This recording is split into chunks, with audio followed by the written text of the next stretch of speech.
Senator from Arizona. Mr. President, the administration's negotiations with Iran failed to achieve an interim agreement this past weekend.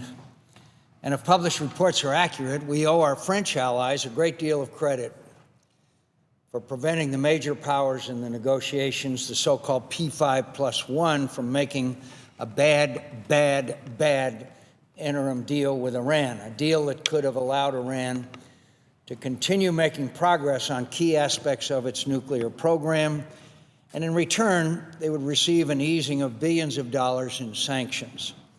The senator from South Carolina and I are not opposed to seeking an interim agreement with Iran as a way to create better conditions for negotiations on a final agreement.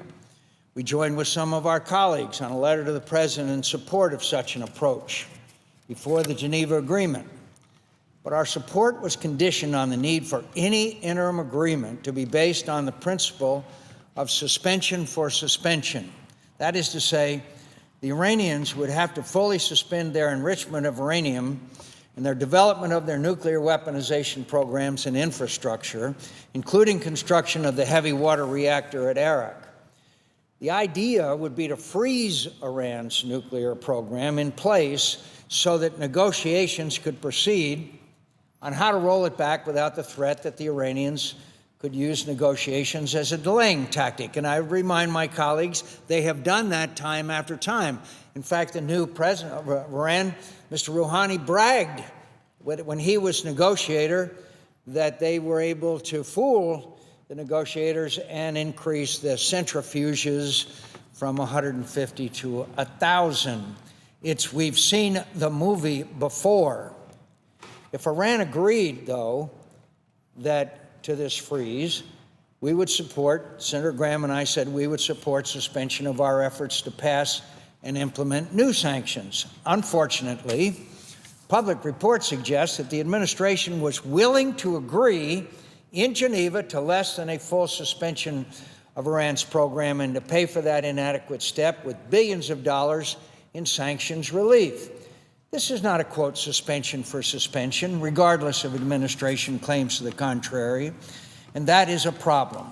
It puts too much trust in President Rouhani, the one who I talked about before, who bragged about deceiving the international community when he was Iran's nuclear negotiator. In fact, the current diplomatic efforts are consistent with a pattern of past deals undertaken by the Iranian government to buy breathing space and shift international expectations in order to continue development of its nuclear program.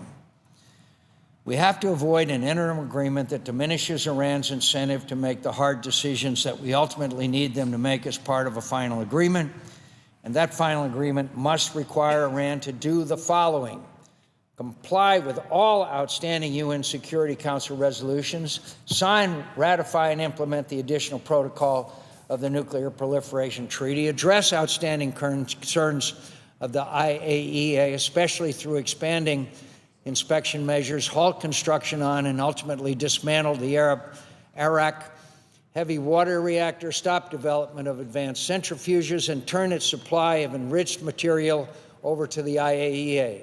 A final agreement should also not recognize that Iran has any inherent right to enrich. A country that has continuously been on the path for nuclear weapons, who has violated protocol after protocol, should not have the, quote, right to enrich. And without these measures, Iran's nuclear program will continue to grow, and as the program grows, it will be harder to track and harder to set back. And only when Iran seriously undertakes measures to dismantle its nuclear program should sanctions be unwound. The administration should not weaken the strong negotiating position that Congress has helped to create. Instead, it should use this position to its advantage. And before I ask my friend from South Carolina to comment, let's not forget the context of Iran and negotiations with Iran.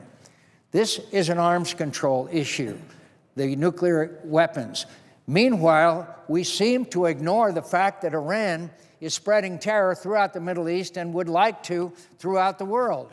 It is the Iranians that have armed and trained and equipped 5,000 Hezbollah that are slaughtering people in Syria. It is Iran that sends the Iranian Revolutionary Guard into Syria and slaughters people. It is Iran that is supporting the Islamic extremist groups that are now moving seriously on the side of Bashar Assad into Syria. It is Iran that is spreading terror throughout the Middle East and would attempt to throughout the world. They still view the United States of America as the great Satan. They are still committed to, quote, wiping Israel off the map. Iran is a threat to peace in the world, and it's not only the issue of nuclear weaponry. It is their entire behavior of spreading terrorism throughout the region, propping up Bashar Assad while he continues to slaughter, maim, rape, torture, and kill. And for this administration and this Secretary of State to ignore those facts about Iran, in my view, is a disgraceful conduct. And I would finally add, before I turn to my friend from South Carolina, the United States' influence and power throughout the world, especially in the Middle East, is no longer there. Every Middle East leader that I talk to, everyone I know in the region, say that they believe the United States is leaving, the United States is not in any way involved, and they are making accommodation for the absence of United States leadership. This president does not believe in American exceptionalism. America must lead, or Iran, Russia, and other countries will lead, and sooner or later, the United States will pay a very, very heavy price. We must not ignore the lessons of history.